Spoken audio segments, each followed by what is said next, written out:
मौसम विभाग ने चेतावनी जारी की है और लू की तपीस जहाँ 40 डिग्री सेल्सियस पहुंच चुकी है। मैं बता दूं, बागपत का ये बॉर्डर लगता है हरियाणा यूपी सीमा विवाद को लेकर किसान यहाँ पर पिछले 8 दिनों धरना रहते हैं, लेकिन इस आग से आदन किसानों के मन में आ गया, क्योंकि कोई भी अधिकारी, स्थानीय जो प्रशासन है, इनका कोई भी सुध नहीं ले रहा है। तमाम जो किसान हमारे साथ में हैं, इन्हीं से बातचीत कर लेते हैं। जी, क्या नाम है जी आपका? मेरा नाम जगपाल सिंह है। जगपाल सिंह जी, बताया जा रहा है कि पिछले 8 दिनों से आप धरना रहते हैं यहाँ पर। जी, सबसे बड़ी समस्या क्या है? पिछले 45 जो किलोमीटर का बता रहे हैं कि पूरा हरियाणा चलता है बागपत जिले का, और पिछले काफी समय से विवाद यहाँ पर चला है, कई हत्याएं इसको लेकर किसानों की यहाँ पर हो चुकी हैं, लेकिन स्थानीय प्रशासन सुध नहीं ले रहा है। जी, क्या पूरी स्थिति है? पूरी स्थिति है साहब कि हरियाणा और यूपी की ये सीमा है, इस पे आज तक कोई निशानदेही हुई नहीं। हमें अपनी जमीन का टोटल रकबे का आज तक कोई ऐसा पिलर नहीं गड़ा भाई ये यूपी का रकबा यहाँ से यहाँ तक है। हमारे बाप दादा इस जमीन पे काबिज हैं, बोते आए हैं, हमारा लालन पालन इसी जमीन से हो रहा। अभी खोजकीपुर गांव के कुछ किसान आए थे, उन्होंने हमारे 150 बीघा फसल कम से कम बर्बाद कर दी। रूटावेटर चला के खड़ी की फसल उसमें बर्बाद कर दी। बता दें तारीख तय कहीं की गई, तो उसके लिए उससे पहले अगर घटना को अंजाम दिया गया यहाँ पर? हमारे साथ में एक टांडा गांव है, इसके लिए एक 28 तारीख दी थी, क्योंकि यहाँ 26 में चुनाव था, तो हमारा प्रशासन चुनाव में बिजी था। तो हरियाणा का प्रशासन और हरियाणा के किसान जबरन टांडा गांव की फसल काट के ले गए और उन किसानों को डरा धमका के वो फसल भी अपने साथ ले गए। तो केवल किसान थे, वहाँ के अधिकारी या पुलिस विभाग भी साथ में था? हरियाणा का पूरा पुलिस विभाग भी था और उनके अधिकारी भी थे और किसान भी थे। पूरा साथ दे रहे हैं? पूरा साथ दे रहे, और वो मिलकर के एक जत्थे के साथ आए और आकर के उन पे अपनी फसल पर उन्होंने हमला किया और वो बर्बाद करके और कुछ काट के ले गए। तो आपके यहाँ बता रहे हैं कि कुछ गेहूं की फसल खुर्द-बुर्द की गई है, क्या स्थिति है पूरी? हमारी भी गेहूं की फसल थी, गेहूं की फसल तो हमने बचा ली, लेकिन गन्ने की फसल को हमारी नष्ट कर दिया गया। उसके लिए अगर हम मुआवजे की बात करें तो उसका मुआवजा भी काफ़ी बैठेगा। पूरी साल की मेहनत किसानों की जो है वो ऐसी खड़ी थी, और एंड टाइम पे जब उसके हमें रिकवरी करने का समय आया, जब करके उन्होंने बर्बाद कर दिया। तो भी आप कहीं जगह डीएम साहब के पास आप गए थे? डीएम साहब के पास हम गए थे, डीएम साहब ने आश्वासन दिया, ठीक है आप ये ज़मीन जो है इसका राज्य सब रिकॉर्ड हरियाणा में चलेगा, आप हरियाणा डीसी से बात करो और वो ही आपकी कुछ हेल्प करेंगे।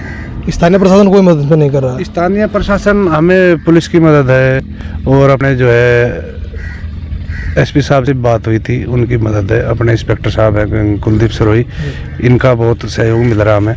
नहीं तो यहाँ के किसान और यहाँ का प्रशासन हमें कभी का यहाँ से उठा चुका होता। क्या नाम है जी आपका? बलधारी। लंबा समय होगा बैठे आप भी यहाँ धरने पे? 8 दिन हो गए जी। 8 दिन हो गए जी। 8 दिन से जी वहाँ के पुलिस शासन वाले आए थे गाड़ी लेके, मैनू कहते यहाँ से हम पुलिस बल के सारे तो चले जाओ यहाँ से, और नहीं तो पुलिस बल के सारे हम तुम्हें उठा देंगे। अच्छा, इसमें आखिरी निर्णय क्या लिया जाएगा, क्योंकि लंबा समय हो चुका है? 10 तारीख बता रहे, 10 तारीख तय की गई है, 10 जून। आखिरी निर्णय क्या होगा? एक हमारी तरफ से भी एक टीम बनी हुई है 2-3 आदमी की। एक दीक्षित अवार्ड वाली एक बात आई थी, दीक्षित अवार्ड क्या था? जी, दीक्षित अवार्ड 1947 में एक बाढ़ आई थी यहाँ पे जी।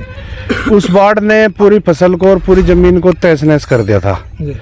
उसके बाद में इस जमीन का जो जमुना में चली गई कट के, हमारे गांव के किसानों का लगान कट गया। जो जमीन पीछे बच गई उसका लगान रह गया, जो इसमें चली गई तो उसका लगान कट गया।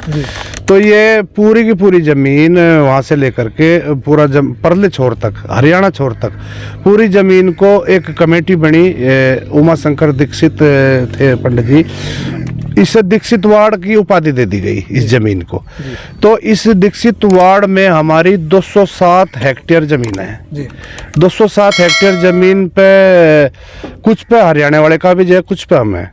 अगर हरियाणा यूपी गवर्नमेंट आकर के हमारी जमीन की नाप तोल करे और जो हमें वो सरकार इस पर निर्णय लेगी हमारी जमीन पूरी कर दो, हमारा कोई लफड़ा नहीं है, कोई विवाद नहीं है, कोई विवाद नहीं जी, कोई विवाद नहीं। आखिरी निर्णय क्या है? जैसे 10 तारीख का जिक्र किया, 10 जून लास्ट डेट है, वो निर्णय आपकी कमेटी बनी हुई है? निर्णय सरकार लेगी। आपकी कोई कमेटी बता रहे? हमारी ये किसानों की कमेटी है, इसमें किसान है अपनी फसल की यहाँ रखवाली भी कर रहे, आवारा पशु से भी रखवाली कर रहे, और कोई जबरन हमारी फसल को नष्ट कर दे, जैसा कि कर दिया गया इस वजह से यहाँ बैठे ये किसान। भयंकर गर्मी का मौसम है, मौसम विभाग ने चेतावनी जारी की है जी। घर से बाहर न निकले 4 बजे तक, जी 11 बजे 4 बजे तक। उसके बावजूद यहाँ पर एक उम्र है, उसके बावजूद भी यहाँ पर धरने पर बैठे हैं। जी जी जी, देखो ऐसी घटना भी हो सकती है। ऐसा है, 2 किसान तो हमारे कल ही लू से पीड़ित हो गए। आज उनका इलाज चल रहा है और उनको ग्लूकोज वगैरह लगाया जा रहा है। कुछ किसान भाई स्वास्थ्य उनको विभाग लेके की कोई टीम गए। यहाँ पर रजी उपस्थित नहीं? यहाँ पे कोई स्वास्थ्य विभाग या कोई एम्बुलेंस वगैरह आज तक हमारा किसी ने सुध बुध नहीं लिया। किसान है, किसान की 2 ही 3 बात होती है, जर जोरू जमीन।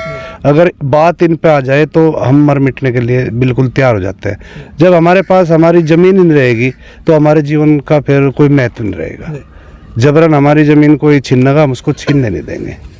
हमारे साथ चाहे 50 डिग्री टेम्परेचर हो जाओ, चाहे 45 हो, चाहे 60 हो जाओ, हम यहाँ पे बैठे हैं शांति के साथ। कोई सरकारी संपत्ति को नुकसान नहीं पहुंचा रहे, कोर्ट जम रहे, कोई नारेबाजी नहीं हुई, उसकी रख कर रहे, ताकि हरियाणा का कोई भी किसान आकर के हमारी फसल को नष्ट ना कर दे। इसलिए हम यहाँ बैठे।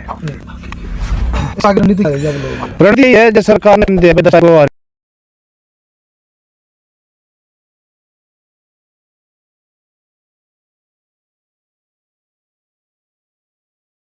तब ध्यान नहीं मिलता, वो धरने पर इस तरीके बैठे टेम्परेचर तक चलाए। प्रशांत गुजराती, प्रताप बारी, 24 न्यूज़, बागपत।